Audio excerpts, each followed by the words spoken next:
अस्सलाम वालेकुम। रात रोशनी से भर गई, मगर ये रोशनी उम्मीद की नहीं थी। जमीन कांपी और आसमान चीख उठा और लोग तो ये समझे कि ये कोई बड़ा वाकया होने वाला है। ये गलती थी या कोई पैगाम?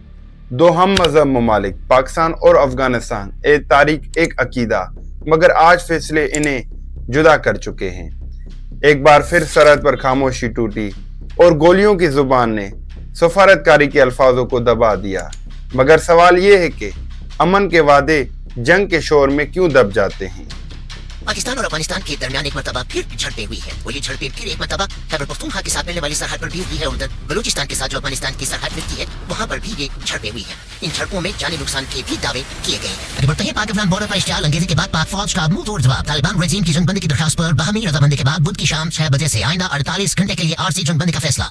दोस्तों, ये कोई नई कहानी नहीं। जब 2021 में तालिबान ने अफगानिस्तान का कंट्रोल संभाला तो पाकिस्तान ने उम्मीद की थी कि अब खित्ते में अमन का आगाज होगा, मगर हुआ उसके बरअक्स।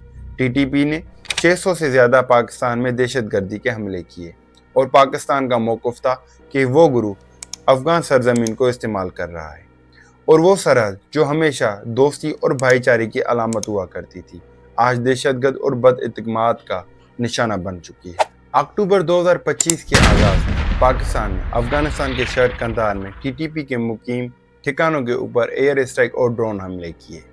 पाकिस्तान का कहना था कि वो टीटीपी के सरबराह वली नूर मकसूद को निशाना बनाया, जबकि अफगानिस्तान ने इसको अपनी खुद मुख्तियारी के ऊपर हमला करार दिया। अक्टूबर 11 और 12 को पाकिस्तान की सरहद की चौकियों के ऊपर अफगानिस्तान की जानिब से हमले किए गए, जिसके नतीजे में 58 सोल्जर्स को शहीद किया गया और पाकिस्तान ने जवाबी कार्रवाई में कंधार और स्पेन बोर्ड के ऊपर हमला किया, जिसके नतीजे में 200 से ज़्यादा दहशतगर्द को मारा गया।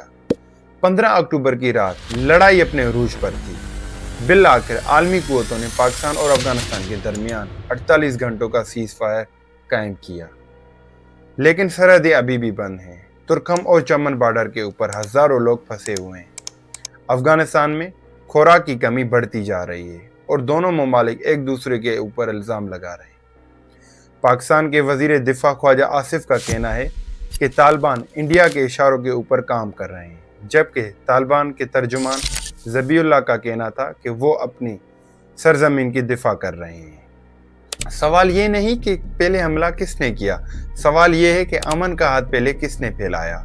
दो ममालिक, दोनों मुस्लिम, जंग और जख्मों के थके हुए हैं। माहिरीन कहते हैं ये कोई मुकम्मल वार नहीं थी, ये इत्मीनान के जख्मों की लड़ाई थी। मगर याद रखें, पाकिस्तान और अफगानिस्तान अपने ही मसाइल में उलझे हुए हैं। नुकसान एक ही, इंसानियत का। और पाकिस्तान ने भी हमेशा अमन की बात की है, क्योंकि सरहद ज़मीन को बांटती है, दिलों को नहीं। मगर याद रखें, जंग में फातेह किसी की नहीं होती। खुदा हाफिज़।